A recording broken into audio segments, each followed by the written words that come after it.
National Conference, ICMRS 2025, at the Sahrdaya Institute of Management Studies.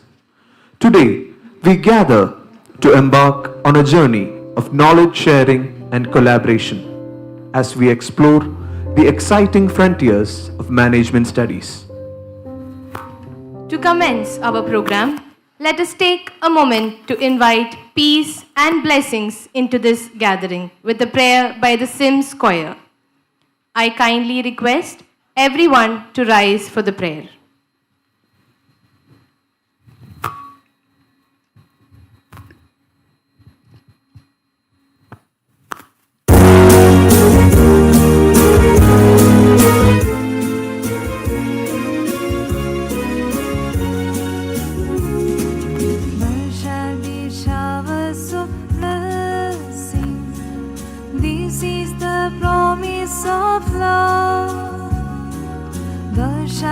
Seasons refreshing, sent from the Savior above.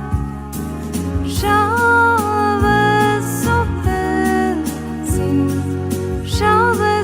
blessings we need.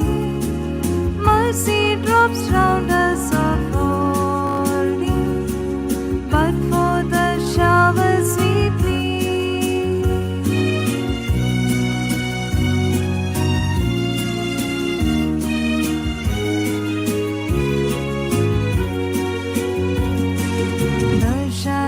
Showers of blessings, precious reviving again, over the hills and the valleys, sound of abundance of rain.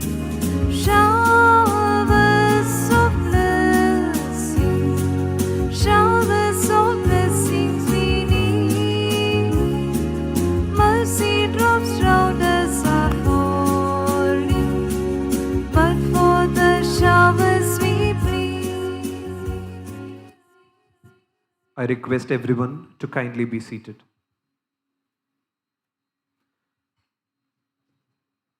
It is now my honor to invite Dr. Gino Johnny Malakaran, the Executive Director of Sahrdaya Institute of Management Studies, to deliver the welcome address. Dr. Gino has been a transformative force in the field of education, driving innovation and fostering an environment of excellence at SIMS. Please join me in welcoming Dr. Gino to address the gathering. Good morning, one and all gathered in this auditorium, and welcome to Sahrdaya Institute of Management Studies. Most respected dignitaries on the dais and off the dais, dear research community, dear faculty colleagues and students. It's with immense joy and proud that Sahrdaya is hosting International Conference on Management Research in this year as the second edition of ICMRS. Every researcher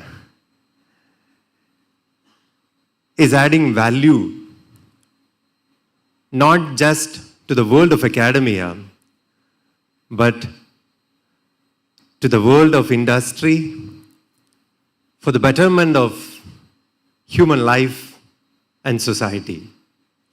As a researcher, I believe everyone holds this philosophy. Why should I be a researcher?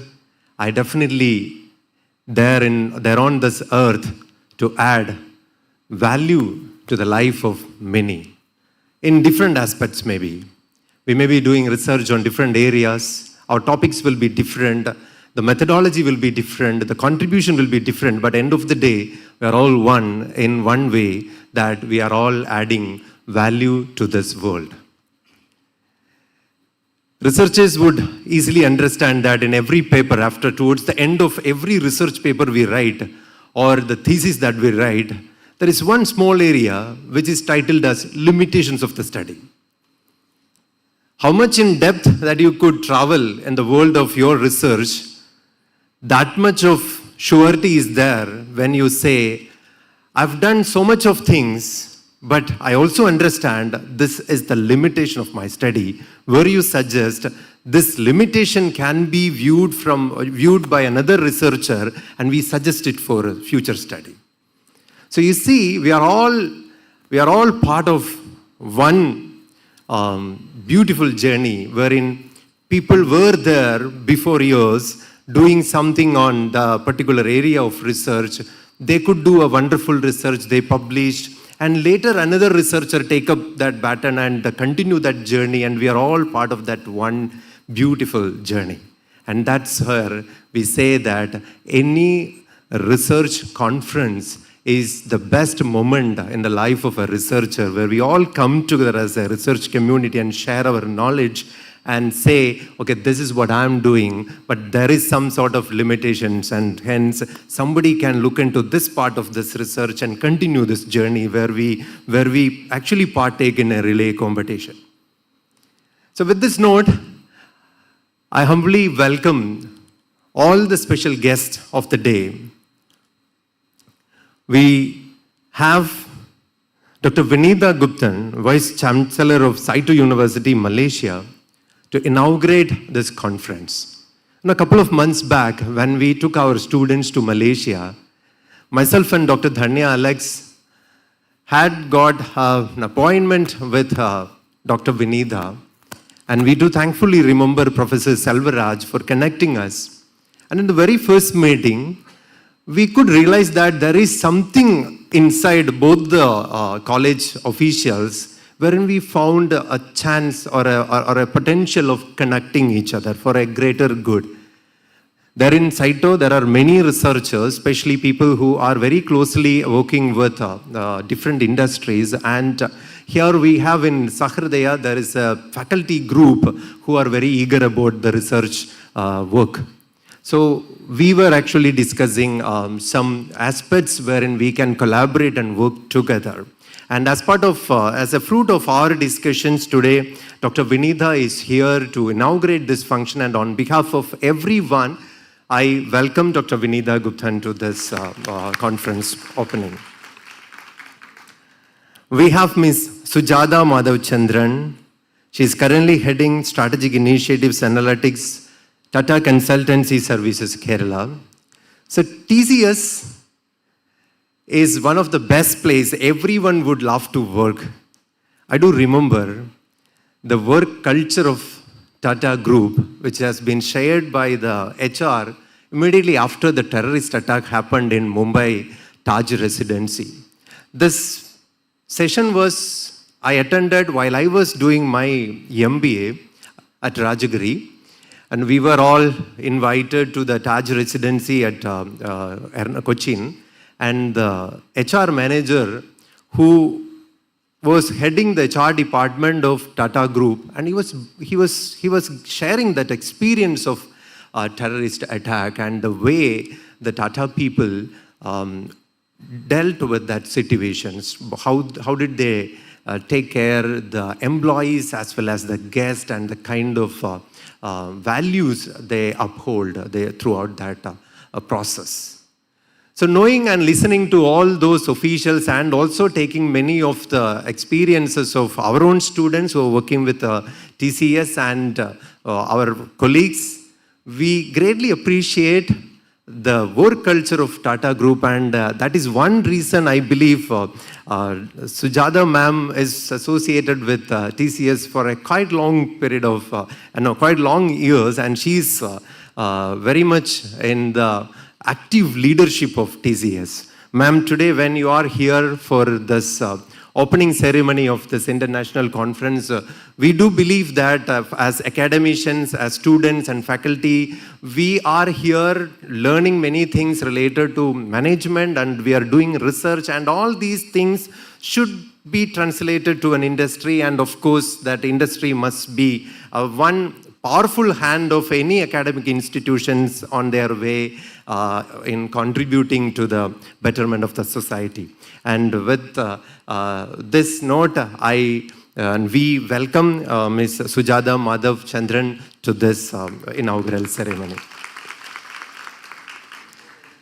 And today, Dr. Clement Sudhahar, a professor and dean of School of Management, Karunya deemed to be university, with us as the guest of honor. Dr. Sudhahar is a great friend of Sahrdaya.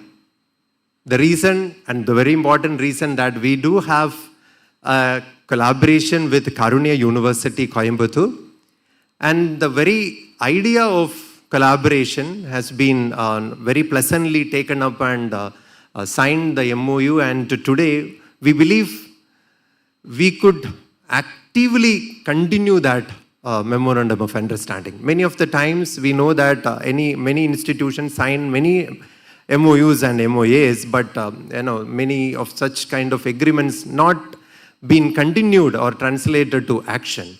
But this is one thing very important for Sahrdaya as well as for Karunya. Whatever they sign together should be taken up and should be flourished. And in that journey, Dr. Clement Sudhahar is an important person. And thanks for partnering with the Sahrdaya. And on behalf of everyone, I welcome Dr. Clement Sudhahar to this opening ceremony. And the powerful man behind must be the conference chair, Dr. Justin Paul, Provost and Dean of Management Education at NMIMS, Mumbai. We are very thankful to Dr. Justin Paul in his absence here. I must mention that when we thought about this international conference in the year 2024, it is he that gave all sort of support in spite of his busy schedule and the powerful research life. He said any institution who aspire for doing research must be nurtured and handholded. So for Sahrdaya, Dr. Justin offered all his support, and today, as when we are inaugurating the second edition of International Conference, he is the person who is chairing this conference and organizing all the aspects of this conference. And on behalf of everyone in his absence here, I welcome Dr. Justin Paul to this opening ceremony. Dr. Binoy Thomas, he is the faculty coordinator of research and development at Sahrdaya Institute of Management Studies, and who is also the coordinator of ICMRS 25. Now, talking about Dr. Binoy Thomas, with a vast and very powerful experience of research, doctoral studies from VIT Vellore, he is a wonderful person who could conceive this idea in its best fashion. And for previous year and this year, we could see a powerful number of registrations, abstracts, and publications. This year, we have already received the acknowledgement from the side of the publisher Macmillan and Palgrave, who committed or who accepted our invitation to be a publisher for this conference. And we are also coming with the abstract publication of this conference and special issues. And everything that related to this conference, very much from the very beginning, where the process of abstract receiving the review, paper submissions and publications, and today's arrangements, I thank Dr. Binoy Thomas, and I welcome Professor to this opening ceremony of ICMRS 25. Now, taking the entire faculty community and students, Dr. Dhanya Alex is the powerful visionary behind this institution who connect every dot and make it as a beautiful picture. Now, there are different aspirations and demands from various stakeholders. The director of the institution, as the director of the institution, Dr. Dhanya Alex is the person who is humbly doing that job, where she is taking time and effort to connect every dot I mean, so that everybody feel, yes, this is the place. And for giving such kind of a pleasant, energetic and vibrant journey for Sahrdaya, I thank Dr. Dhanya Alex and welcome Dr. Dhanya Alex, the director of the institute, to this opening ceremony. I welcome all the faculty colleagues, the joint coordinators of ICMRS and the student volunteers and all the researchers, the participants of ICMRS to this international conference, and I remain thank you. Thank you, Dr. Gino, for your words of encouragement. We welcome you as well to this inaugural session. Next, to provide us with insights into the significance of this conference, I would like to invite Reverend Dr. Binoy Thomas, the Head of Research at SIMS. Dr. Binoy's dedication to research excellence has propelled SIMS to new heights. Please join me in welcoming Dr. Binoy to present the introduction to ICMRS 2025. Good morning to all our esteemed guests, respected academicians, researchers, industry experts, and dear students. It's with great pleasure and honor that as the conference convener, I welcome you all once again to the second International Conference on Management Research, ICMRS 2025. This year's theme, Innovative Strategies for Integrating Sustainability into Modern Business Practices, is very relevant. In a world increasingly conscious of its social and environmental responsibilities, integrating sustainability into the core business strategy is no longer optional, rather it is imperative. Through this theme, ICMRS 2025 invites bold ideas, rigorous researches, and collaborative dialogues to enhance sustainable transformation in management landscape. Let me take a moment to share some reflections and milestones. Last year, our inaugural ICMRS, we achieved a landmark achievement by publishing an edited book with 51 chapters and completed with the ISBN through a national publisher, and that too within just 3 months after the conference. This has set a high benchmark. And this year, we are proud to say we have surpassed last year's achievements. At ICMRS 2025, we proudly release the conference proceedings with ISBN today. Additionally, we have a second edited book again with ISBN scheduled for publication by a national publisher. An edited volume titled Sustainable Business Practices in Developing Economies, Decolonizing the Sustainable Development Goals, published by the Macmillan Palgrave Springer Nature Group, expected to be Scopus indexed.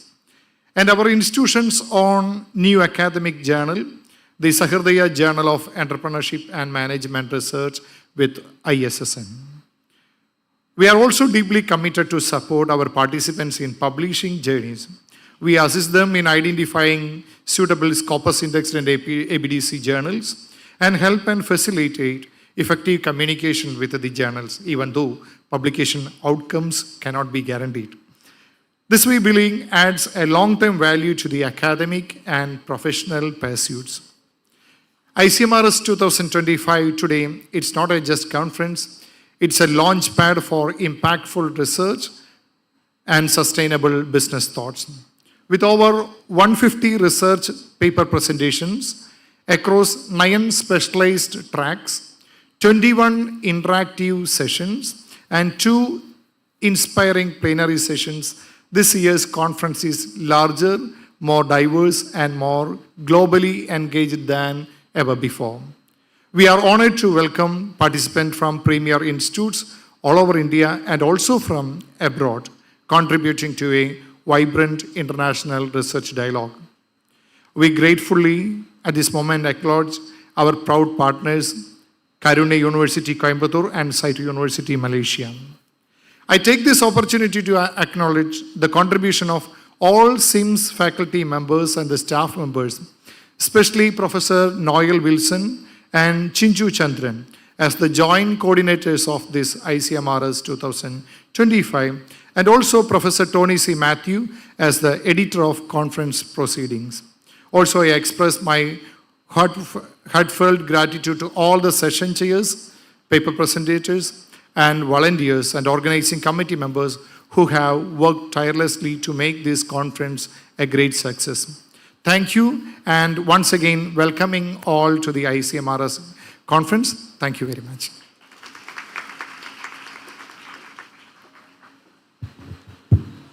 Thank you, Dr. Binoy. To symbolize the illumination of knowledge, we now invite our esteemed guests to participate in the lighting of the ceremonial lamp.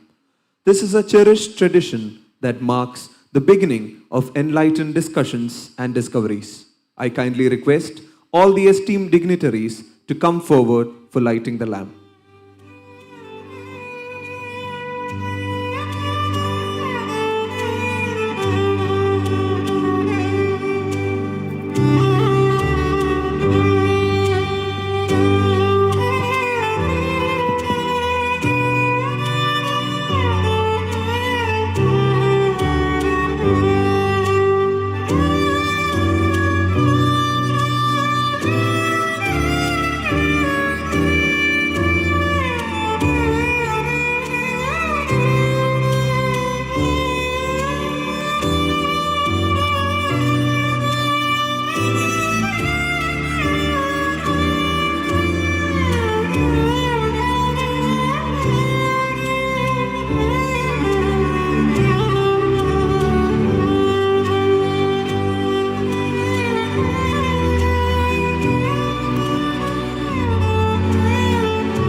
I kindly request all the dignitaries to take their seats. It is now time for our inaugural address. We are privileged to have Dr. Vinitha Guptan, the Vice Chancellor of Saito University, Malaysia, with us today. Dr. Vinitha Guptan is a distinguished professional with a remarkable career marked by diverse corporate engagements, research grants, prestigious awards, and notable publication credits.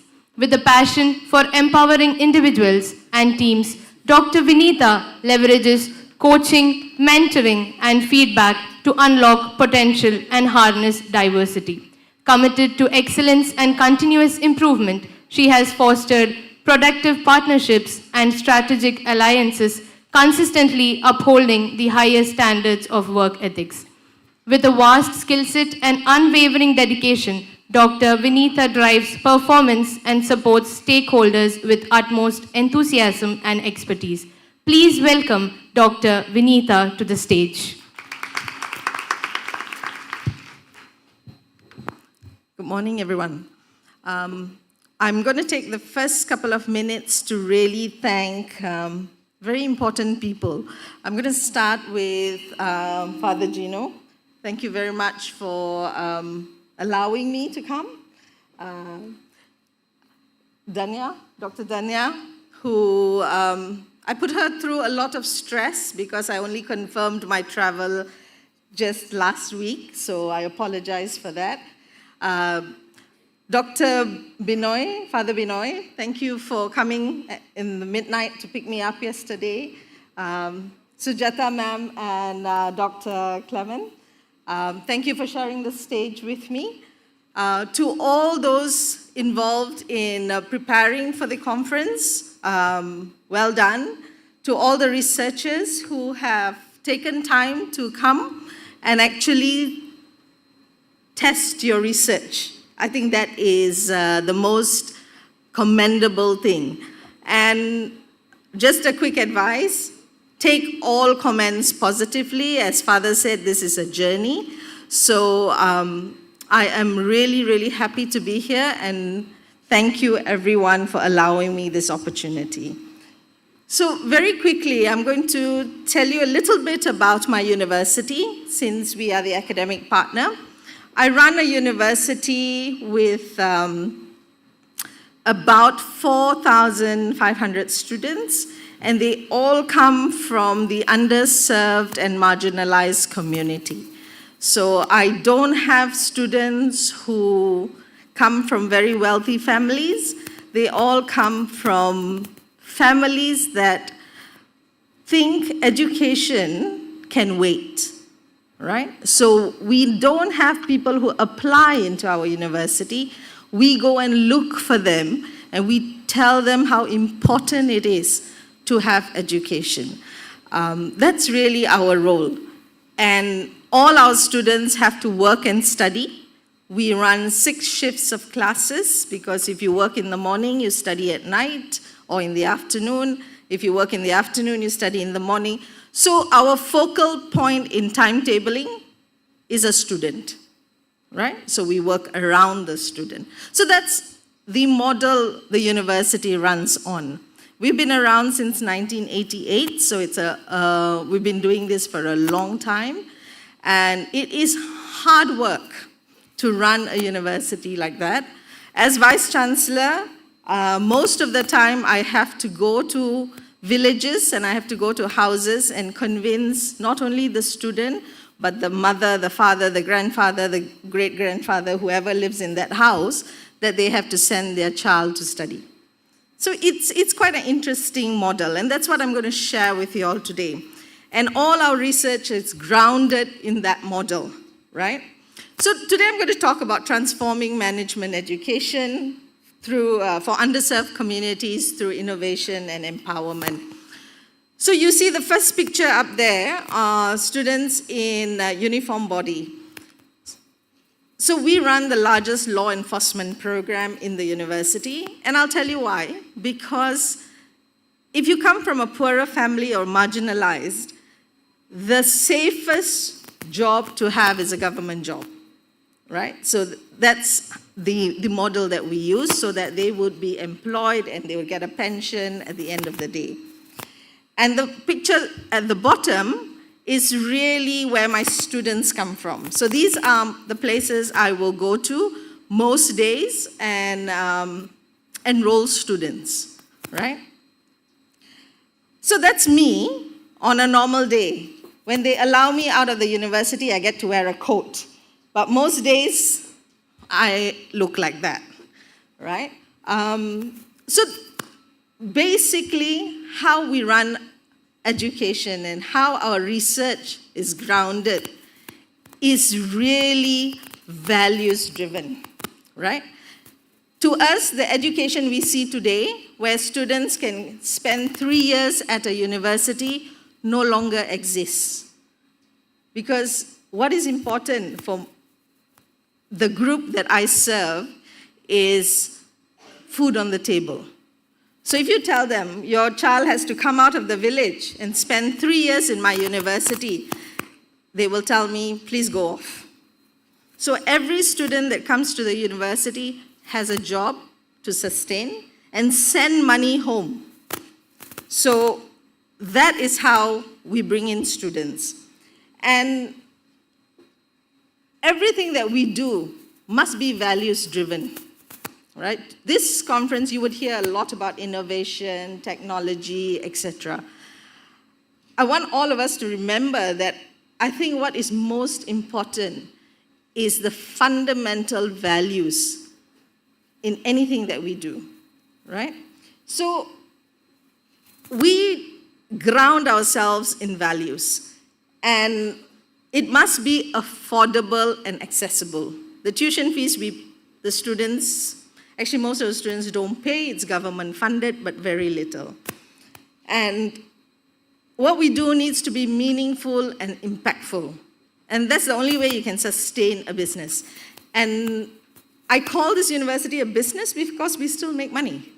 We make very little profit, enough to give competitive salaries to my colleagues, and give good education, right? So I don't cheapen out on anything. It's just that I don't have big buildings because I run 6 shifts of classes. So people rotate, right? That is smart scheduling. So I don't invest in a lot of capital expenditure, but we still run it. The next thing that I'm going to talk about is the fundamentals of a lot of things that we do at the university. It is all based on 3 things: values, influence, and norms. This is a model that I've developed, and it's actually the first 3 letters of my name. So it's very easy to remember. My husband thinks it's me being very big-headed that I use the 3 letters of my name, but this is a model that I have developed, and everything that we do, whether it's research, management, administration, etc., is grounded with values, influence, and norms. So when you have good values and you believe that everybody has a different value, and you need to respect values, right? You and I may look the same, but our values can be quite different. So take time to understand different values, right? We also need to recognize who influences us most. Whether it's your parents, it's your teacher, it's your neighbor, it's your friend, it's your little cousin. That is very important. Who influences your decisions? So when we go and enroll students, when we develop curriculum, we look at influence, whether it's from the community, whether it's from the industry, whether it's from the family, right? And later I'll talk to you about how our curriculum is developed. Then once you do that, and you do that repetitively, in a very systematic manner, it becomes a norm, right? So I started this research maybe about 15 years ago, and now I've got enough 15 years data to look at the impact. I have a fantastic name, so the impact is also part of my name. So now, from a Vin model, I have now a Vini model. It sounds quite cute, right? So the impact looks at individual and their initiative. So I'll give you an example. We use this model in the central bank in Malaysia, and we found out that people who don't pay loans or in the brink of bankruptcy, if you go down to the values, when from their home, borrowing money and not returning is the value, right? And they see it all the time since they are growing up, because their parents borrow money and don't return. In their mind, that's who is influencing them. And it becomes a norm. So when they become an adult and they borrow money, in their mind, I don't have to return it. So when I swipe my credit card, I don't pay, because that is the norm, right? And the impact is the most 74% of the people who are bankrupt, actually youth from the age of 24 to 28. Because that's the first time they get a credit card and they don't know how to manage it because that was their upbringing, right? So in terms of curriculum, what we have changed is we ask the students, what is it that you want? Then we design the curriculum. We don't design the curriculum from what we want. So a lot of our students, because they come from marginalized and poorer communities, tell us, I want financial independence. So that becomes the core of our curriculum development. How do we now help them with financial independence? So every time the student works, 20% of what they earn must be saved. So at the end, their assessment is their bank statement. One part of their assessment is for us to monitor their bank statements. And ladies and gentlemen, saving is a habit, right? It becomes a norm. It becomes joy. When people start saving money, the way they look at spending changes. And it's not how much you earn, it's how much you save. You can earn $1. If you save 20 cents, it is a saving, right? People always tell me, I have to earn a lot before I save. No. You just change your behavior a bit, right? And you get to save. So our curriculum fundamentally is about financial independence. Then we ask these students who come from villages, what is it that you like most in your life? Because they don't want to come to Kuala Lumpur, which is a bigger city. They said, we love our village. We love the dances. We love the community engagement in the village. So, okay. So we put that in the curriculum. So people from different villages now understand other people and they appreciate them, right? The third thing we look at is parental involvement. Most parents don't want to send their children to our university because they think they will be detached. So we have some modules that are taught by parents. They are not PhD holders, they are not master's holders, they've never even gone to school. But they run a business. And they have been running a business for 3 generations. They are better than all of us. So we take them and they teach a module, right? It is the professors who put in the theories, but the real stories come from the parents. So you take somebody from the village and put them in a class, the whole dynamic changes. The student's perception changes, the parents' perception completely change, right? So that kind of dynamics is actually one of the research that my colleagues are doing. Then personal fulfillment. So we tell the kids, what is it that you want to do? Not all of them want to go out and work. Most of my students want to go back to their village and help the community, right? They may not want to work in a big company, but they want to go back and be the policeman in their village. They want to go back and be the firefighter in the village. They all want to go back to the village. So when we think everybody wants to work in a big city, everybody wants to go overseas, may not be, right? 70% of my students go back to their village. And I think it's amazing. So now villages grow, right? So these are just pictures, how we get parents involved. So you see the ladies, these are all my teachers. These are all the mothers of my students. They come in and they teach, right? They just share a story. We tell them, you come in and you tell us a story. And the students need to pick out theories from that story. You can't get my lady in the village to teach a theory, but they can teach you the best business theory, right? So 3 of these ladies, they sell banana fritters. So one of them sells the banana, which is the fruit. The other one sells the fritters. And then the students connected both of them and said, when your bananas are about to rot, can you give it to the fritter lady who's frying it so she can make it into banana fritters for free? But then the student said, at the end of it, when you make a profit, that's when you share. So all these things came out from the students, not from a professor, not from an academic, right? Then the students go down to the streets and talk to people to understand how they're going to come back now and input into the curriculum what will help that old Chinese man sitting on the street, right? So this is what we do differently. And I always tell the students and the staff, whatever you're teaching, you must love it. You must own it. Otherwise, maybe it's not going to work, right? We do bite-sized learning.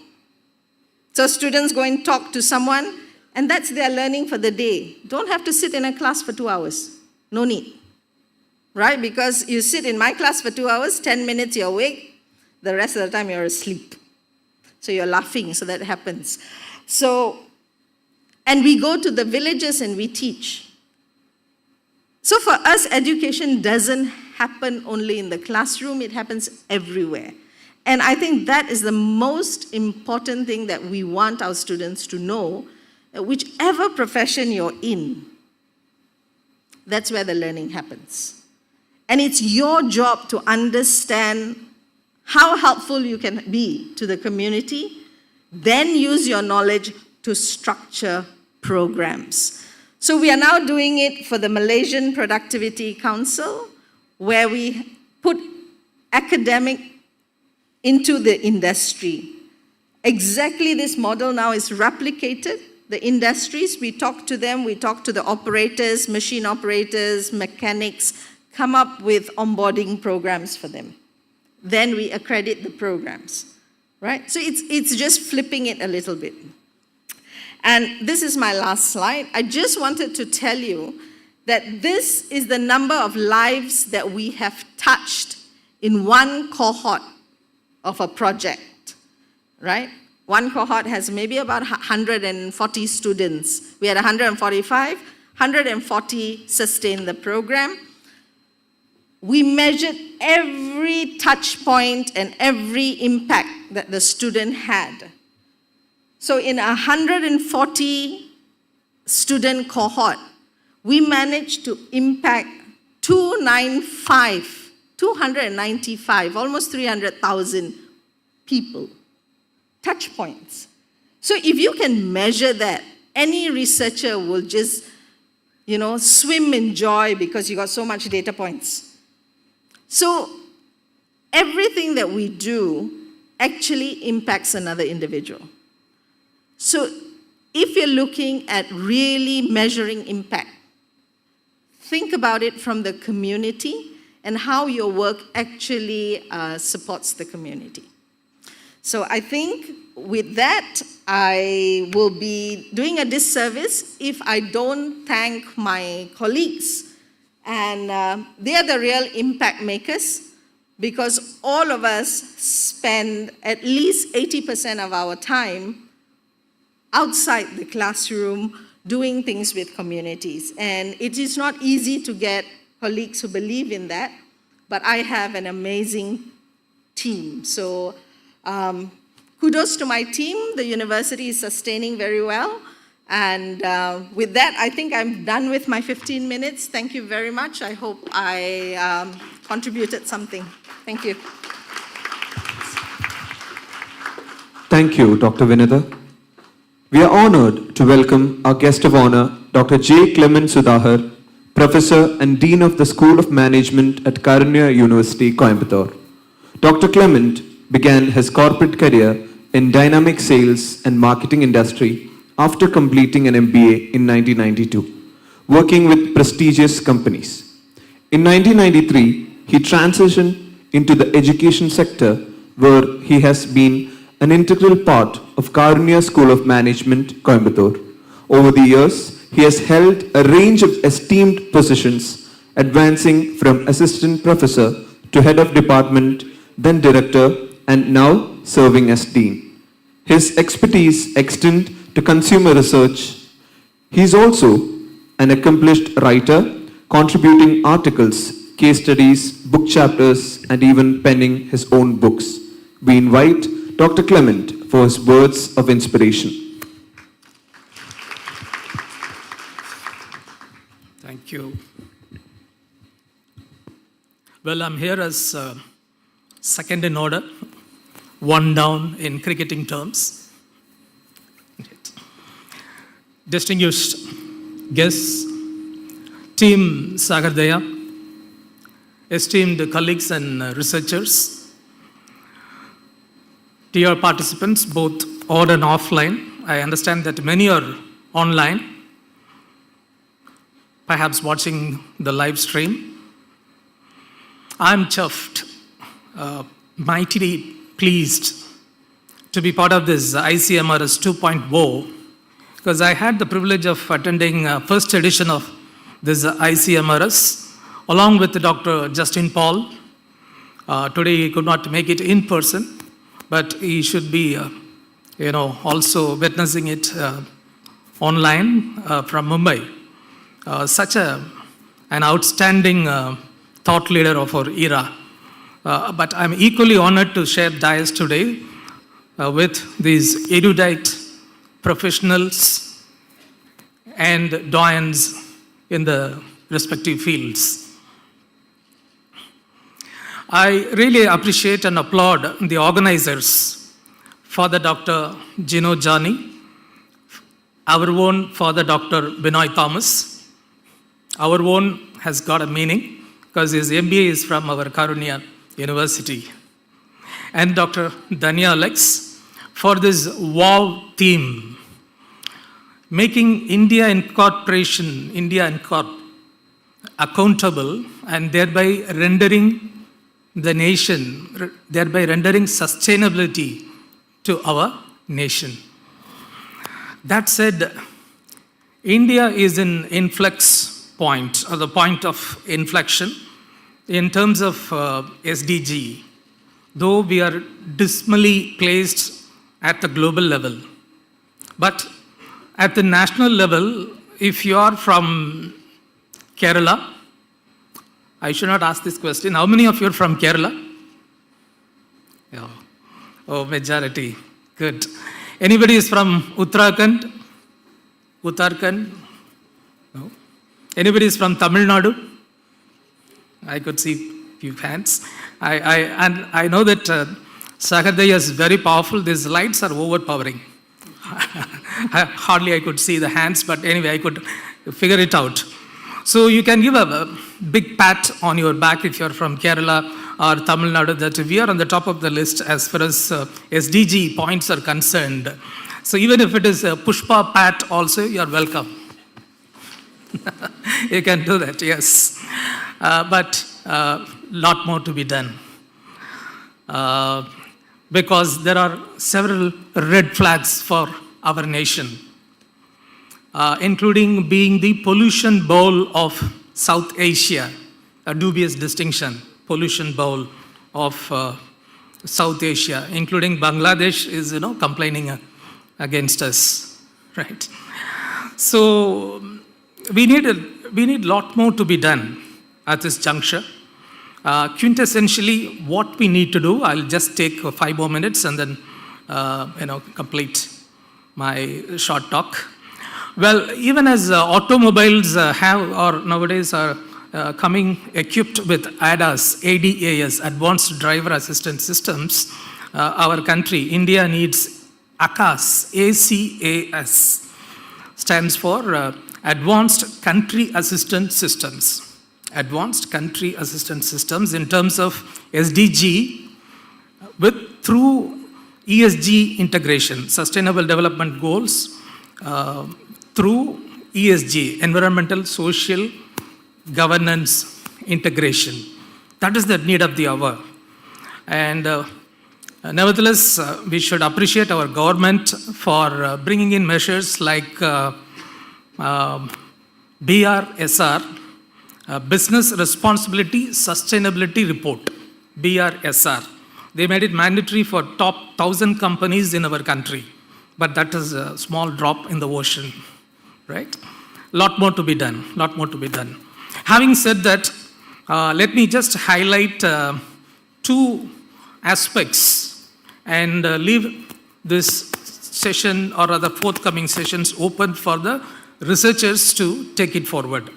2 aspects. One is for India, the blind spots ahead and the niggles, the pain points around BP, not blood pressure, BP of the country, blind spots ahead and the pain points around. Blind spots to begin with, peace. That is a blind spot that we have, witnessed it very recently. Peace is at premium, especially peace with our neighboring countries. Even Father was talking about what happened to Taj, right? In 2008, I believe. That time I was getting my degree, PhD, awarded in Bharati Dasan University. The attack was going on from Pakistan. So needless to talk about Pakistan or Daiba, their been created for that purpose only, to keep India under pressure, and they are doing what they do best, right? So Pakistan, Bangladesh, and the big cousin China. Already China has withdrawn the rare earth metal magnets. Without that, India can never imagine production, leave alone the business practices, bringing in modern business practices into our manufacturing sector. Without rare earth metals, magnets, we cannot do anything. So we are in that conundrum. We have to take a strong call, right? Rare earth metals, magnets, and chips. Chips production is also been challenged because already China said no, right? So this is on the one side. Another side, the lasting business agreements, lasting trade agreements with, of course, USA. Trump tariff, we have to deal with this. Trump tariff, we have to circumnavigate somehow. Elon Musk also had left the Dodge team. So we have to somehow dodge that, right? Trump tariff from USA. And leave alone the countries like Turkey. There are many other countries are lurking like Turkey to attack India. Fine. These are the blind spots. In fact, one of the ISRO chief, ex-ISRO chief, Mr. Somnath, had told us, categorically said that we need to have close to 1,000 satellites in the space in order to intercept hypersonic missiles. Hypersonic missiles. You understand why I'm referring to that, right? So if at all we have to intercept hypersonic missiles from our friendly neighborhood, we need so much satellites in the space. So our defense budget has been escalating. Can we afford to do that? We are not countries like, South American countries. We are not in South America, so we cannot afford to, spend so much on defense. So this is a blind spot that we have to take care of. I'm really happy that Indian government has woken up. Only option left with us is indigenous production, ramp up indigenous production, and many companies have started jumping into, and the current government is encouraging a lot to have indigenous production to take care of or rather address this blind spots ahead of our country. Fine. Then moving on to this pain points, the niggles is MIT. MIT, not referring to an institute from USA or in Madras. Middle income trap. Our country, it is not the pain in the neck.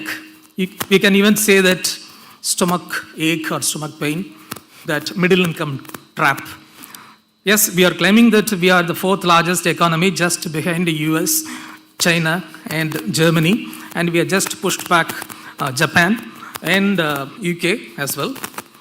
But what about our GDP, per capita GDP? $2,500 US. This is nowhere near the global average of 13,000 US dollars. We are way behind or rather below and close to the 100th ranked country among 180 countries, right, in terms of per capita GDP. Think about the countries like Luxembourg, Ireland, and even Singapore, where they are in terms of per capita income. So we have huge disparity. The country which churns out billionaires in just no time. One recent estimate says that we are churning out 10 billionaires in every 15 days. 10 billionaires in every 15 days. But what about the below poverty line population? It's the highest in the world. So there is a huge disparity in terms of income. Huge disparity. And non-inclusivity. These are all dangerous signs lurking ahead of our country. Disparity, non-inclusivity, We have to address this. This is a big pain point. If you don't address it, we are gone. So conclusively, these two pain points, rather blind spot as well as pain points, and we need to address it instantly using ACAS, Advanced Country Assistance Systems, SDGs, as well as ESG integration. So the key takeaways, I could say that we have to shift gears. Who are the we? We are the researchers. We have to shift gears from just being doing diagnostic research to predictive research, and most importantly, prescriptive research for the issues which are facing us. We have to up the ante, and we have to, bring in, or rather usher in the, sustainability piece, 3 Ps: peace, parity, and prosperity. These are interlinked. It's a chain. Once you bring in peace, the parity in place, the prosperity would automatically take place. And we should encourage more research on the enablers, AI levers. Many of us are just, blinking our eyes. Before we start blinking, the AI would take over the entire world, including US, China. We call you name any country, yes. But India has to wake up fast. Right? Because we have highest number of IT engineers in our country. AI can just give a knockout, not knockdown, even knockout. So AI levers have to be rapidly used, and green investing, blockchain blocks, as well as circular thinking, circular economy. For that, we need circular thinking. So these enablers have to be encouraged. And I'm confident that Team Sahrdaya will ring the bell and call to action the country as such, compliance to commitment. Just compliance will not work. We need commitment. And just reporting will not work. We have to bring in real action. Reporting to real action, compliance to commitment. And we should take the leaf out of the books of Hyundai, Airbus, and ICICI Bank, our own ICICI Bank, for the circular thinking as well as circular products and the services they brought in to the entire world. Hyundai, Airbus, including ICICI Bank. And finally, this is my personal urge to the community, research community, that we should focus more on the sustainable health practices, sustainable wealth practices. India is already good at it. Sustainable wealth practices. Why not sustainable health practices also? Healthy nation will naturally become a wealthy nation, a sustainable nation. Long live India. Thank you for this opportunity. Thank you, Dr. Clement. Next, we will hear from Ms. Sujata Madhav Chandran, Head of Strategic Initiatives in Analytics at Tata Consultancy Services, Kerala. Ms. Sujata is a senior IT professional with over 32 years of experience at Tata Consultancy Services and Oracle. She leads strategic analytics initiatives and has driven multiple digital transformation projects and IP-led innovations. A recognized innovation evangelist and mentor, she actively promotes diversity and inclusion and contributes to academia and community service through leadership roles in KMA, Cancure Foundation, and Rotary International. Please join me in welcoming Ms. Sujata Madhav. Thank you. I must, right at the start, specially thank your director, your beloved Dr. Dhanya ma'am, for the invitation and for the happy time that we shared on the way to this event. It was so good getting to know a little more about her, about your institute. While I have welcomed many students from Sahrdaya into TCS, they have mostly been from the engineering college. This is my first invitation, and what a grand event to come to. Absolute delight to participate in this conference. Yes. whatever, right the begin, this is only the inaugural, and whatever I have heard and observed, I'm sure it's going to be 2 days of immense learning for everybody who is here. Dr. Jino, thank you for that welcome, and you actually put the, I should say, the pointer to what I had already decided to speak about, Tata Group and its values and ethics. Thank you for making a start on that. Dr. Binoy, thank you for setting the context, and as I said, particularly for someone who is coming in, I was not part of the previous conference, and I feel I missed out a lot after listening to you. Thank you. Dr. Vinitha and Dr. Clement, it was very interesting to hear about, I was telling Dr. Vinitha, it's a side of the education industry which is probably not known to many. Thank you for sharing your insights. And Dr. Clement, your healthy and wealthy adage is so appropriate for Indians, and particularly somebody from me with a sedentary lifestyle, IT professional. So what is it that I want to share with you? What are the innovative strategies that I can talk about for building sustainability into business practice? As I said, I want to share a piece from my own life and my work life. I have spent almost entirety of my adult life in Tata Group. So naturally, a few things from the Tata Group. And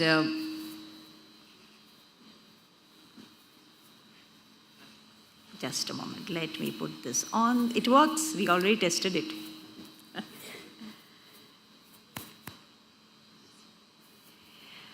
It is very easy to get caught up in the world of my own team. I work in it's an advanced analytics team, as you might have heard, and thank you for that introduction. I didn't get the names of the compares, but you're doing a very, very good job. So, in the world of AI, ML models and Gen AI models and the digital technology, which we live, breathe, eat, it is at times overwhelming, but let us not forget the real purpose of our existence. So a little bit about what is it that we do to build in sustainability. The founder of the Tata Group. Anybody, anywhere who's visited any any organization, I'm sure some of you might have gone to, I don't know if you've been to Jamshedpur, if you've gone to Mumbai, you come to Kochi, where the TCS campus is, and we are very proud of our lineage. Tata Group was founded in 1868, so 157 years old. And the cornerstone of Tata Group is giving back to community. In a nutshell, that is sustainability. So what is it that the Tata Group is doing? So we have a project. It's called Project Alinga. Do you know the meaning of Alinga? Anybody from the audience? Particularly the youngsters? Do you know the meaning of Alinga? It's a word in Sanskrit. Yeah, exactly. Everybody here knows. It means, what's that? Hug. Yes, that's what it means. To hug, to embrace.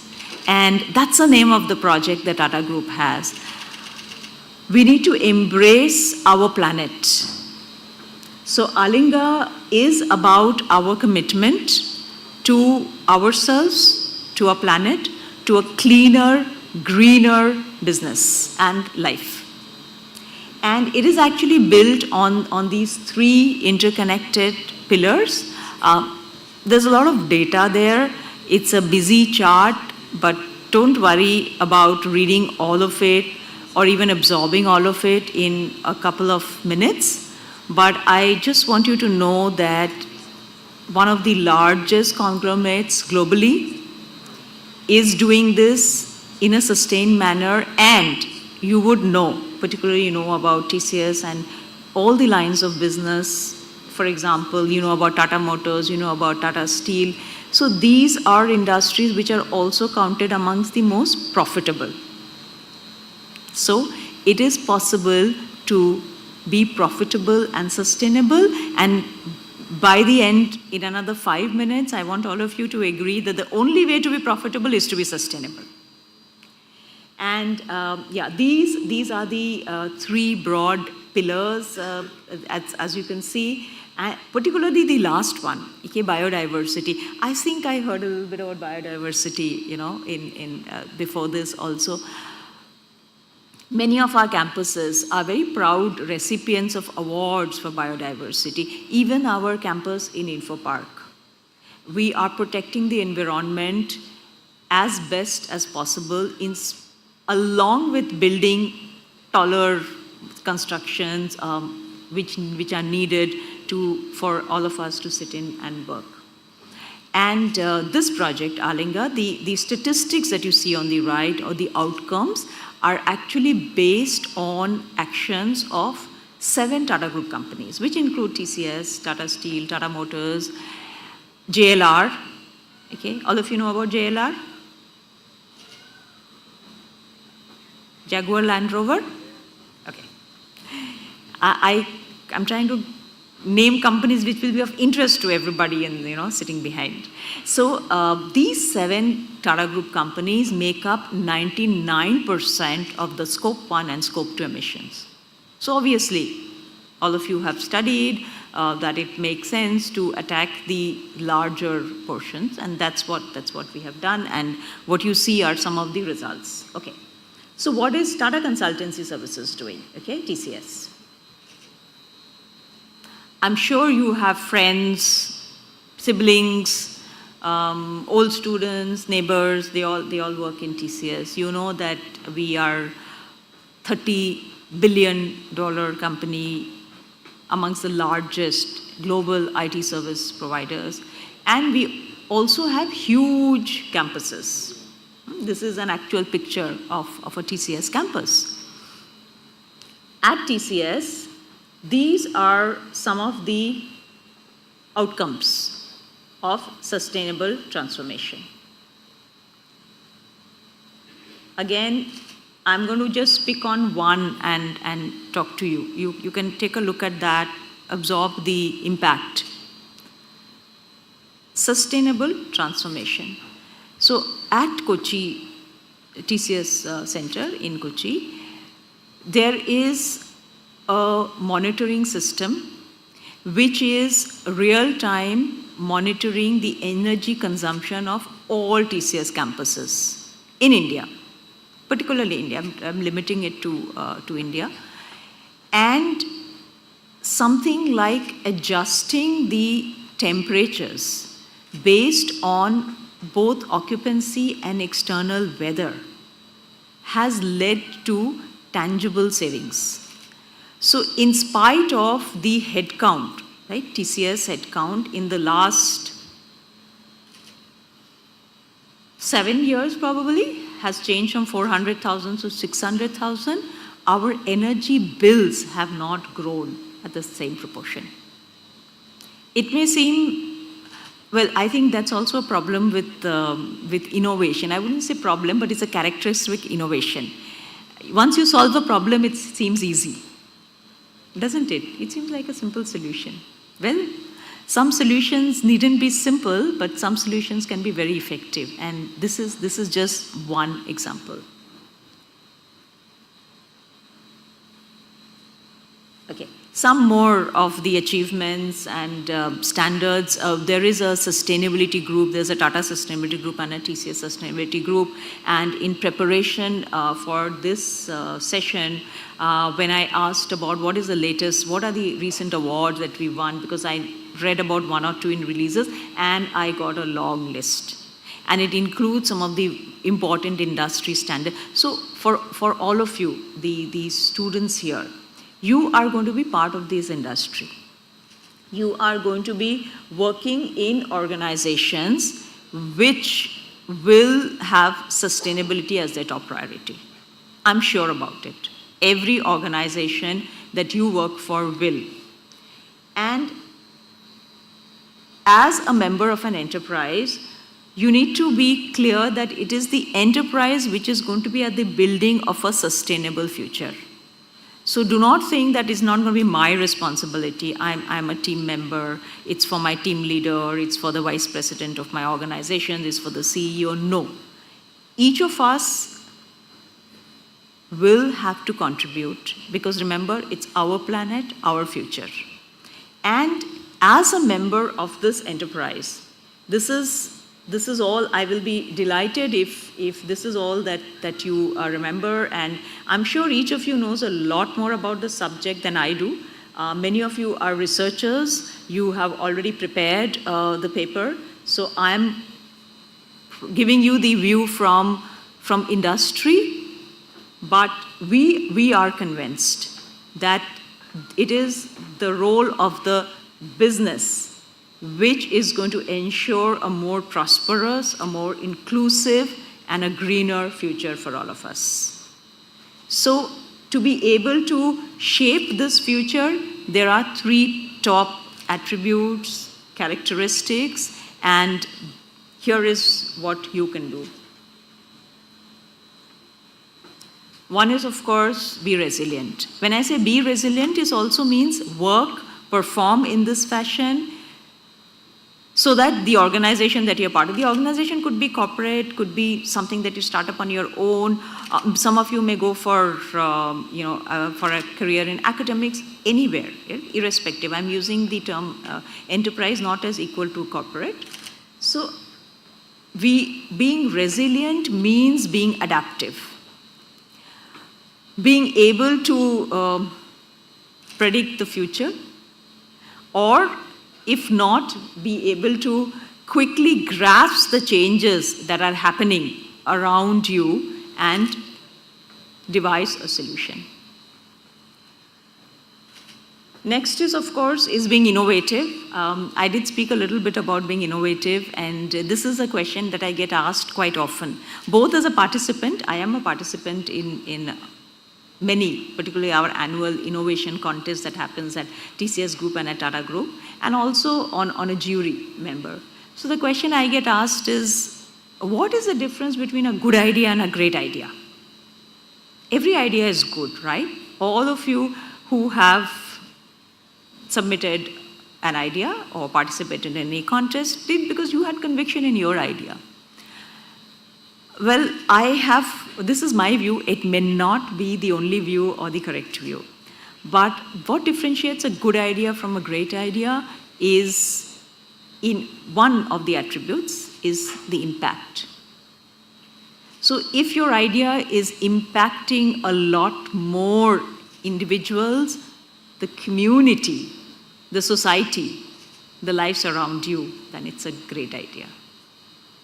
So we are right at the start about community being the cause of our existence. And I'm sure all of you are doing that. I find it delightful to know a group of youngsters, both in my family and in the friend circle, who believe, I think Dr. Clement spoke about it, right, circular economy, who believe in using, pre-loved clothing, recycling clothing, instead of seeing that new clothes, how many new clothes fill landfills just because they don't get sold off the shelf? All of you are, I hope, even doing things like carpooling, cycling. They are not child's play, believe me. They are all adding up to a better future. And third one, of course, is collaborate. The world exists on active collaboration of nations, certainly. We are witnessing the collaboration between academic institutions right here in this conference, and it will be the same at workplace. So to be able to collaborate, build a better solution, draw on each other's strengths, take the best of what you have to offer and what your entire circle or a circle around you offers. So it's all about the ecosystem and how you tap it. I know all of you have today, your goal is that you're going to be transforming industries, but my young friends, you will actually be transforming lives. and ensure that it is a beautiful future that you leave for the next generations. Your parents and our generation did work hard to give you all that you have today. Yes, I am making a statement on behalf of everybody who has placed you here, right? Your families, your teachers, your surroundings. So, last chart to let you know, you remember I started by saying that profits, it's not profits and sustainability, it is sustainability that ensures profit. So it is going to be a sustainable enterprise which is going to drive purposeful innovation. Now, take a moment to see this chart. On one side, you will see what is most talked about when it comes to digital innovation. Fourth Industrial Revolution, at TCS, we had a trademark word called Business 4.0, how to conduct your business using the best of digital technology. Organizations had to be agile, they moved to cloud, they used automation, and all of that, all the digital technologies. But now look to the other side. The future requires you to be sustainable.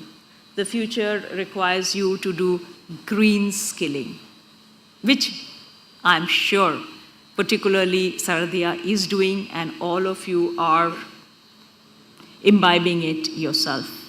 So with best wishes, may it be a great conference, excellent learning, and may each of you thread that path to build a sustainable enterprise wherever you are. Thank you so much.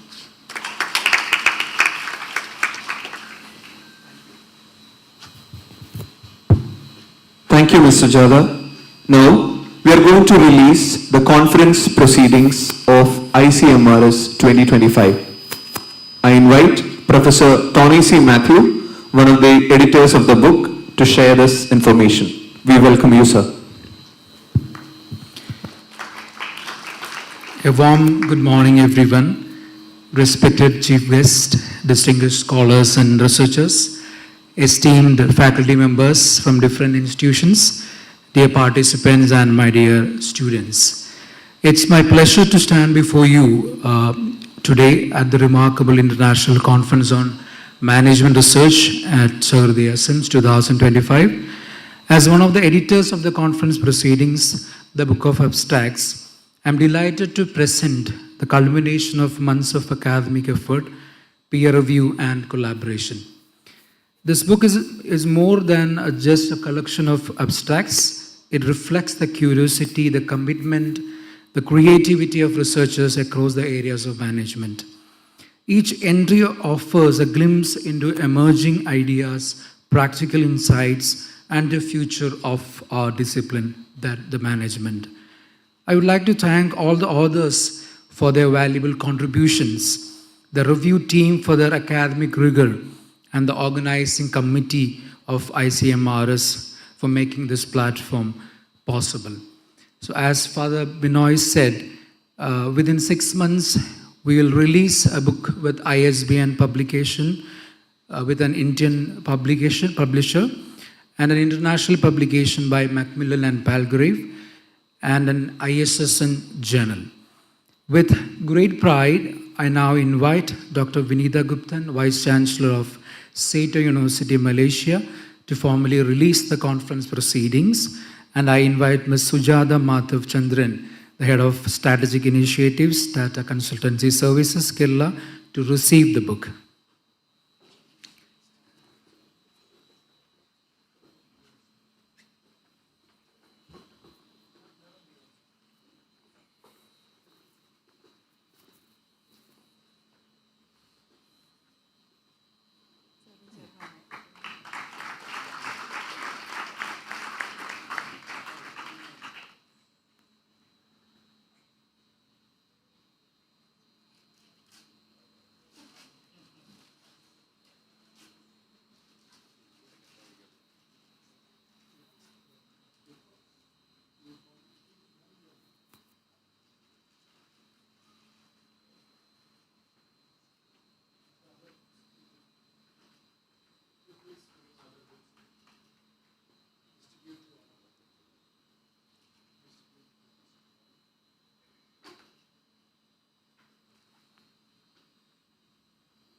Thank you all dignitaries for joining this. Thank you all. Thank you, sir. Now, we move on to the memento distribution. I invite Dr. Gino Joni Malakaran to hand over a token of love to Dr. Vinitha Guptan.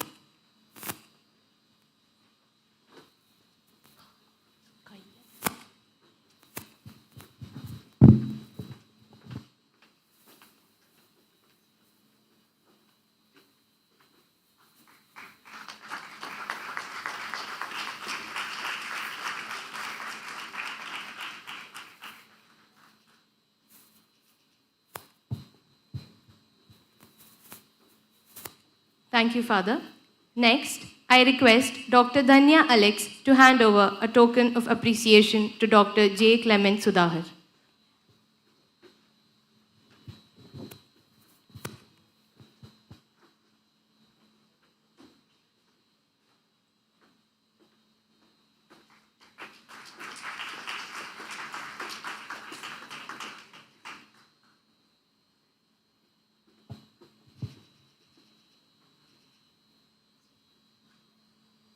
Thank you, Dr. Dhanya. Now, I invite Reverend Dr. Binoy Thomas to hand over a token of love to Ms. Sujata Madhav Chandran.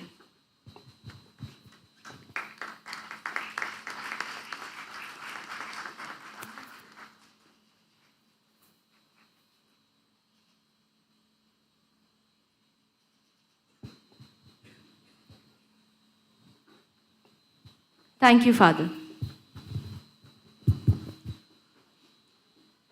We will now have the conference chair, Dr. Justin Paul, who is the Provost and Dean of Management Education at NMIMS.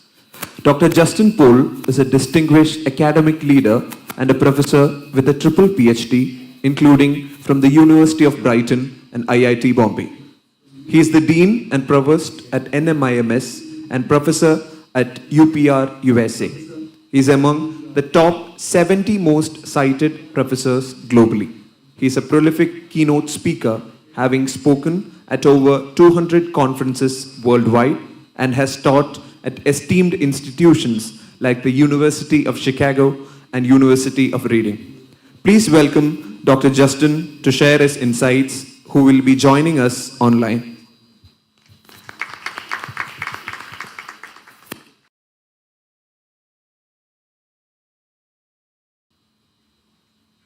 Distinguished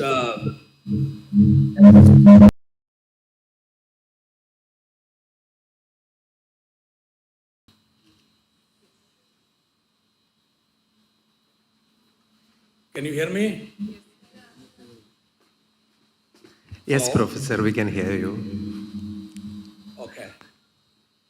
So let me take this opportunity to thank Sahrdaya Institute of Management Studies for this invitation and for organizing this conference every year. And I would like to talk about digital transformation, its impact on business and society briefly today. And also would like to give you a formula to perform better. We live in a smart world. Smart has become a synonym for everything. And this is an era of smartphones. This is an era of smart watches. And this is an era of smart cars. And this is also an era of smart people. So in the era of smart technology, smart people, and smartphone, advancements in technology have a profound influence in business and society. We have also seen how artificial intelligence and mobile apps reshape our way of thinking, our way of doing business, our way of life. In the recent past, we have seen how Gen AI, including ChatGPT, is revolutionizing the world in which we are operating. There are a lot of daily developments, and there are a lot of learnings from those developments to leverage in our life. We have to be either first movers or fast movers to leverage out of the innovation taking place in and around the world. When we think about technology, we often think about computers, smartphones, internet, and AI these days. All of them have revolutionized the world. We've also seen how technology develops at a fast pace, from floppy disk to USB pen drive to Google Drive to iCloud, from gas-based cars to petrol cars to hybrid cars to electric vehicles. The world has changed. We have also seen how AI, artificial intelligence, enabling companies to make fast and smarter decisions. We have seen how tools like Grammarly and ChatGPT help researchers to expedite the processes of doing research. We have also seen how AI tools help in routine tasks such as data entry, emails, and so on. Those developments have enabled us to reduce human error and cut costs. In my view, artificial intelligence will not replace companies, but companies that use AI will replace the companies that do not use artificial intelligence. Let me talk about success and performance with the help of a 7P framework, which I formulated as an outcome of my research with Eric from the US. The 7P framework is based on an equation: performance. Performance is a function of 6 other P's. In the era of artificial intelligence, in the era of digital transformation, in order to succeed and perform better than your competitors, you need this kind of framework. The importance of this framework is because you have to emerge and groom yourself as a manager, as a successful professional, as a successful individual. That requires an approach based on this 7P. This 7P framework is based on performance is a function of your potential, performance is a function of your path, performance is a function of processes that you follow, performance is a function of pace at which you do everything in your daily life, and performance is also a function of your pattern of your daily life. Performance is also a function of how you manage your problems. For example, performance is a function of your potential. You all need to do a SWOT analysis that includes strength, weakness, opportunities, and challenges. Your potential can be estimated, can be reviewed based on your own strength, your own opportunities, and your own challenges and weaknesses. And the next P is your path, that is your growth path. Performance is a function of your path, and this path to perform include discovering sources of finance, growth strategies, and so on. For example, somebody may not be having enough sources of finance that need to be used to pay for tuition fee or to travel overseas. So you need to discover sources of finance as part of your growth path. And the next P is process. Performance is a function of process. Performance is a function of different processes that you follow. This include, if you are a student, this include your learning processes, this include your extracurricular activities, this include how you build network with people. For example, platforms such as LinkedIn help you to network with others. And all of these are important. You need to have maximum network with maximum people, and that help you in different ways. And your performance is also a function of your pace. Pace is nothing but the speed at which you work. You need to think about driving your car in 4th gear instead of driving your car in 1st gear or 2nd gear, or instead of driving your car in 5th gear. So which means you need to have optimum pace to achieve better performance. And next P is pattern. Performance is a function of your pattern. You can perform better than others provided you have an appropriate and best possible pattern in your life. Your pattern include what you read, what you discuss, what you watch in television, and what you think and what you talk about others. All these are part of your pattern. Last but not least, performance is a function of how you manage your problem. There are 2 types of problems: expected problems and unexpected problems. Expected problems are internal problems, and unexpected problems are external problems. Problems like sickness, your own financial problem,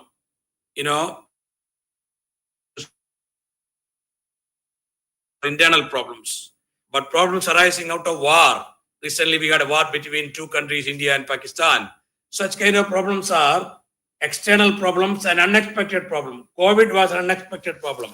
You need to prepare a plan for yourself, and you need to prepare a business plan for your company to manage these two type of problems, expected problems and unexpected problem, so that you will succeed better, you can perform better. Performance is a function of all these P's. It is a simultaneous formula. Performance is a function of your potential. It is a function of your path. It is a function of processes. It is a function of your pattern. It is also a function of your pace, and it is also a function of how you manage your problems. I would like to convey two messages to you all. Don't get disappointed if you do not get what you want to get in your first or second attempts. And we all have to keep in mind, we have to go before we sleep, so that we can transcend horizon and achieve greater heights in the days to come. And work hard, and hard work is no substitute. There's no substitute to hard work. Hard work plus network will be helping you to succeed better. Woods are lovely, dark and deep, but we all have promises to keep, and I wish all the best to transcend horizons. Thank you very much. Thank you, Dr. Justin. As we approach to the conclusion of this inaugural ceremony, I would like to invite Dr. Dhanya Alex, the Director, Sahrdaya Institute of Management Studies, to express gratitude on behalf of the organizing committee. I invite Dr. Dhanya Alex for the vote of thanks.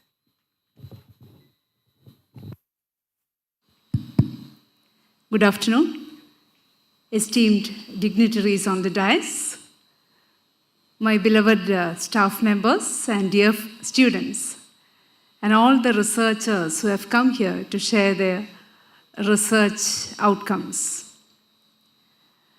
Let me straight away get into my responsibility of thanking all the members who have contributed to make this event happen. Let me start with Dr. Vinitha Gupta. Myself and our Executive Director, Father Gino, along with a team of 32 students, went to Malaysia for an industrial visit in the month of March. And through Professor Selvaraj, we got connected to Dr. Vinitha Guptan. Despite of her busy schedule, she managed to somehow give us some time to meet her in her office. And within the first 10 minutes, we could realize that both these institutions, which do the educational service, have got the same kind of vision and mission. Dr. Vinitha has described here how her university is standing for the benefit of underprivileged and marginalized in the society in a different part of the world. But here, Iringalakota Diocese has set up an institution. It has got, Iringalakota Diocese Educational Trust has got 7 institutions which are working with the same vision and mission of serving the underprivileged and marginalized sections of the society. And we cater to the students from the rural areas who are from middle income or average families, and we try our level best to mold them in such a way that they will cater to the needs of the industry and the society. So our tagline goes like this: we promote character and the rest follows. When we invited Dr. Vinitha to this conference, she was not quite sure about her schedules. And she was not sure whether she'll be able to travel. In between, we had the Indo-Pak war. During that time, the High Commissioner Office had issued a notice to all the elite crowd in Malaysia not to travel to India. So I got an information from her that she won't be able to make it. We were a bit sad. Then we requested her to join online. She agreed to that happily. Last week, she confirmed her participation in this conference in the physical mode. We are extremely grateful for you, ma'am, for taking this time from your busy schedule and gracing this occasion. It makes a lot of difference. We could feel Malaysian community here and the kind of service you are doing to the society in Malaysia. Thank you so much for gracing this occasion. Now I have our guest, Miss Sujata Madhav from TCS. We have the theme sustainability for this year's conference. When we thought about an industry expert, we have only one mind. We had only one word in our mind, that was Tata's name. We know how Tata Group has contributed to Indian society, Indian economy, and how Tata is performing well through sustainable measures. So we were looking for the right opportunity to have Ms. Sujata Madhav here on our campus. In fact, we were discussing over this idea from the month of Jan, I think, and we thought this is the right time to invite her to the campus so that all the researchers and student community will have the benefit of understanding how Tata is working towards sustainable society. And again, Ms. Sujata also has a very busy schedule. Today, 12:30, she has to start a call, and we'll wind up the program before that so that you can have lunch comfortably, and then during your travel, you can attend the call comfortably. So thank you so much, ma'am, for gracing this occasion, taking time from your busy schedule. It was a wonderful presentation too. Hope all of you have understood how companies can work towards sustainable societies. Now we have Dr. Clement Sudhahar. He is not considered to be an external person to Sahrdaya. He is very much internal. He is a part of our family, Sahrdaya family, and we collaborate very often. Last year, Dr. Sudhahar was here for the ICMRS version 1. And we continue our activities throughout the year. We visit Karunya campus. We are co-guides, co-research guides there. And Dr. Sudhahar is associated with us in several other occasions also. So he is no more an outsider to Sahrdaya family. I take this opportunity to thank Karunya University and especially Dr. Clement Sudhahar for the continuous support Karunya University is providing to Sahrdaya to nurture all the research initiatives. We have a couple of research scholars, our research scholars here who are doing research with Karunya University. So we cherish the relationship, and we would like to take it forward for the benefit of the community and to the research and academia world. Thank you so much, Dr. Sudhahar, for taking time from your busy schedule and visiting our campus and raising this occasion. Let me just take a moment to thank the team behind ICMRS version 2. The planning, although you see this event happening only for 2 days, today and tomorrow, the planning has started 1 year back. Last year, the culmination, the valedictory function of ICMRS 2024, we declared the dates for this year's conference. And Father Binoy, along with his team members, had started working towards it. A lot of groundwork had to go behind this to happen. Dr. Binoy, along with his team members, joint coordinators, Professor Chinju and Professor Noel, started working. Professor Noel was working continuously with Father Binoy to set up Microsoft CMT platform to receive the abstracts. Poster designs are done along with our creative head, Mr. Vajas. So this has been a continuous work throughout the year. And then we had Professor Chinju onto the team. She might have contacted all of you personally. We have a large group who will be witnessing this event online because this is YouTube streaming is happening parallelly. So we have a large crowd outside watching this event, and we have received 240 plus papers this year.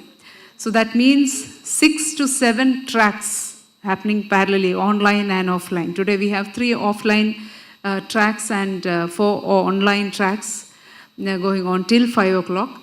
Tomorrow also we have so many tracks happening online. So you will understand the kind of efforts required for this. And again, we have Professor Tony, who was working day in and day out for the last 1.5, 2 months to bring out this conference proceedings and all the track allocations, etc. So thank you so much, team. Though Father Gino mentioned at the beginning that I am the person who connect the dots, I should tell that I am the person who just takes a full picture painted by all of you together and I just frame it and put it on a wall. That's the only work I have to do here. Because all of them are doing individual works properly without any I hardly remember any meetings which I have attended with regard to this conference. So that is shared in the WhatsApp group. People take a note of their activity, they do it, and finally we have it all together as a complete picture. That's how Sahrdaya team functions. Thank you so much, team ICMRS, for the wonderful efforts you have put in. So along with these 4 members, we have all other faculty members and staff members and also our beloved students working towards it. We have our students presenting papers tomorrow. We have a large bunch of volunteers running. They are not here inside this hall. They are managing different venues. So thank you all for the wonderful cooperation and team efforts. And towards the end, I should thank management and our beloved Executive Director, Father Gino, for being a great visionary and allowing us to plan such big events and conduct it in the most beautiful manner, including the infrastructure facilities, whatever we ask.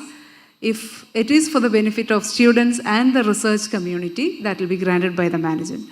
We wholeheartedly thank the management and Father Gino for all the support provided to us. Once again, thank you all.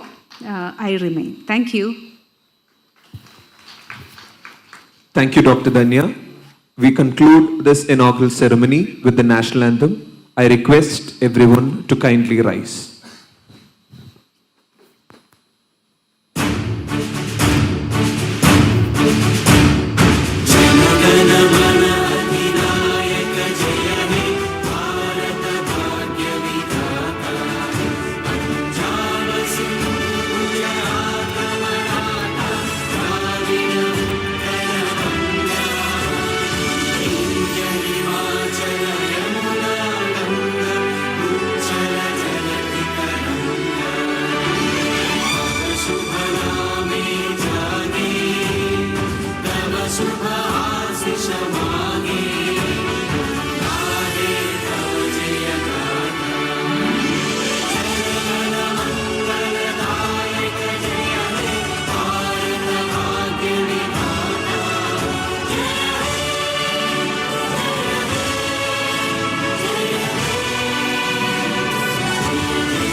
As we conclude the formal inauguration session, we will move on to the further proceedings for the day. The further proceedings of the day is in this way. Now we will have a common photo here along with the delegates from other institutes.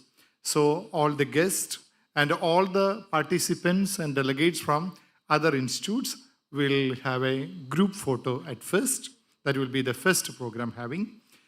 As the conference chair, Dr. Justin Paul, have mentioned, hard work and network. After the group photo, we have a common platform for networking. We have a cup of tea, just one floor down to the same hall. We will have a cup of tea. It's now mainly meant for an interaction with the chief guest. All the participants who have come from other institutions, delegates and the conference participants, have to come to that room to have a talk with the chief guest, and you have an introduction. The students have coffee arranged in the same floor itself, in the one floor above the faculty room. Coffee and the snacks is arranged for the students there. And then after this, the presentations will be going on 3 different tracks. First track, finance and economics. Second one, marketing and consumer behavior. Third one, HR, OB, and analytics. The 2 tracks, finance, economics, and marketing and consumer behavior, in the first floor it will happen. And HR and OB in the ground floor, boardroom, it will happen. Thank you.